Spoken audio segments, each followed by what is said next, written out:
Hi, everyone. Welcome to Postscript. I'm Julissa Estrada. I'm the Executive Director for Local Good, and I'm here with Jeff, our lead pastor. Hey, Jeff. Hey there. How are you? I'm great. Thanks for doing this. Oh, yeah. First Thanks. postscript. First postscript. Yeah. So, hey, we've spent a lot of time together this week. We did. We had a little off-site team Yeah, meeting, yeah. and we shared some meals together, and we had a little fun on the water. Got in a canoe and Yeah. didn't tip over, We which I'm did amazed. not tip over. We were close. We were close, but Yeah. we made it. Yeah. But like I'm most proud and excited of like the music that we wrote together.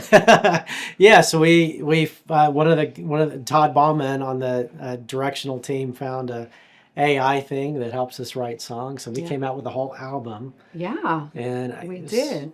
Like, so can we say we produced? We produced an We album. produced an album. We're record producers and songwriters. I like that. Technology is awesome. Yes, it's amazing. So technology is amazing. I love it, and I'm going to tell you, I'm one that I like to like and share and comment and text. But I do realize that really keeps us on the surface with relationships. Yeah. It really prevents us from going deeper. And in this series, in real life, it's all about real connections, Yeah. going deeper. Do you struggle with that? Like having deep relationships? Yeah, I believe every human being struggles with it. So even those who are extroverted think, oh no, I don't struggle with it. But being around people and all that is actually not the same thing as going deep in relationships. And so whether you're an introvert or extrovert, we all, I think, struggle with the kind of depth that God wants us to have. And so it's just in different ways. Yeah. And so, but for me, yeah, I tend to go through life fast, and relationships are slow. Yeah. You have to get away on a retreat, and get on a Yeah. canoe and do all that. Yeah. And if I don't have some kind of forcing mechanism to slow me down to do that, Yeah. then I mean, it's what vacations are great for, right? All kinds Yeah. of things are good for. But and so I remember in marriage, one thing my dad said, and he even funded it for the first 2 years because we didn't have any money. But he was like, he didn't fund the dates, but he said, hey, do a date every week, a honeymoon every year. That's what he funded.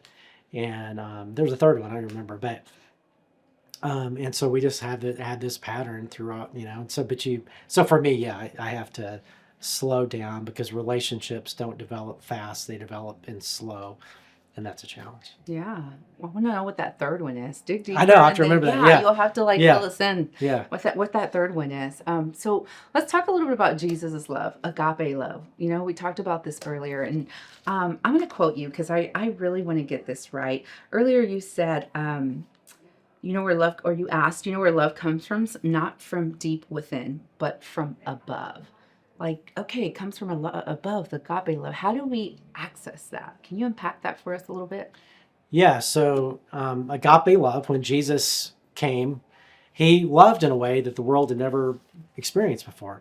And because we're all sinful people and self-focused people, love is the opposite of that. It's not about self-focus, but the other, right? And so he came and loved in a way that was revolutionary.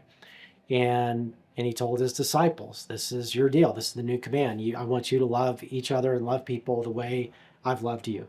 And the word that he chose was a really obscure word in their language. It was only used 4 times that in classical literature outside the Bible. So in extra biblical literature only used 4 times.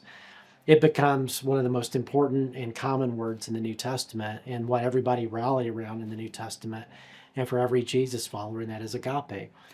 And agape is this unrelenting, unconditional, selfless choice to love another person, to stick with another person, to do whatever is best for that other person always. And that's the way God loves us. It's the way he calls us to love each other. But what John lets us know in 1 John is it's not about us just trying to, it's not in our belly button. It's, looking down, and it's not about us trying to gut it out. That'll help a little bit. But what John lets us know is that kind of agape love comes from God, which means even when I'm not feeling it, to love my wife that way, or to love a friend that way, or to love an enemy that way. He tells us to agape our enemies, somebody who's out to get me, or who's been mean to me, or whatever.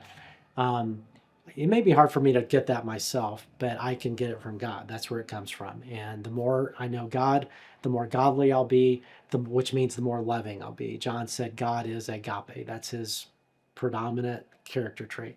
And the more we're like him, the more we'll love people like that. But he will empower us. He will give us that love that we can then flow out to other people. And so that's why I think the greatest thing you can do if you want to love people that way and develop relationships is to begin a relationship with God and learn how he loves us that way and how he can then pour out that love out for other people. So that agape love you're talking about, like that is like relentless love, love that never gives up, right? Yeah, Like it's the love that that you're in it. You're in it for the long haul, Yeah. right? So tell us how in a culture like today where we have commitment issues, right? Nobody Yeah. wants to label, relationships, cancel culture. Like, how do we strengthen that that power to stay muscle? Like, how do Yeah.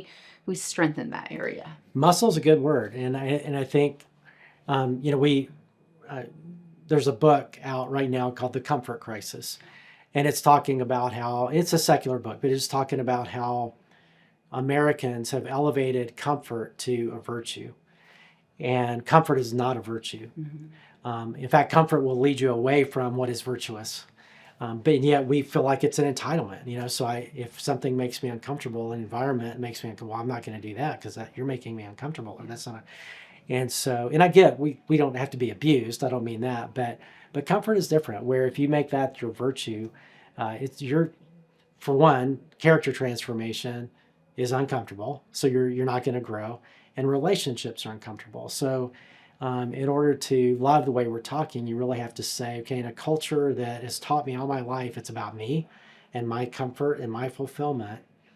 I've got to shift gears in a radical way and say, no, it's actually, I'll never get the love I want by being self-focused and comfortable and me focused.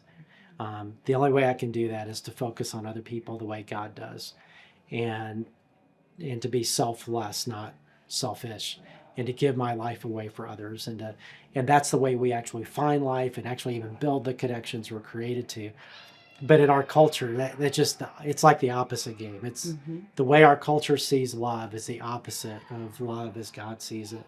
Yeah. And we think of like self-love and all this, and that's just not, we have to decouple ourselves from all that to say, I'm going to set aside myself for the sake of the other, and I'm going to love without condition and without limit and without end.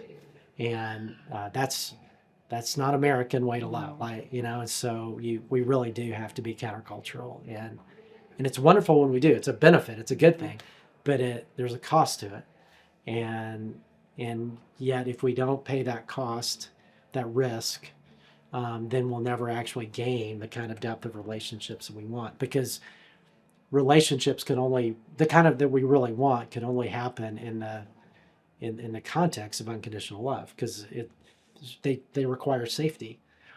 And for me to give myself to somebody and open up myself to somebody, it's got to be safe, and it's that commitment and selflessness that provides the safety in which those relationships can develop.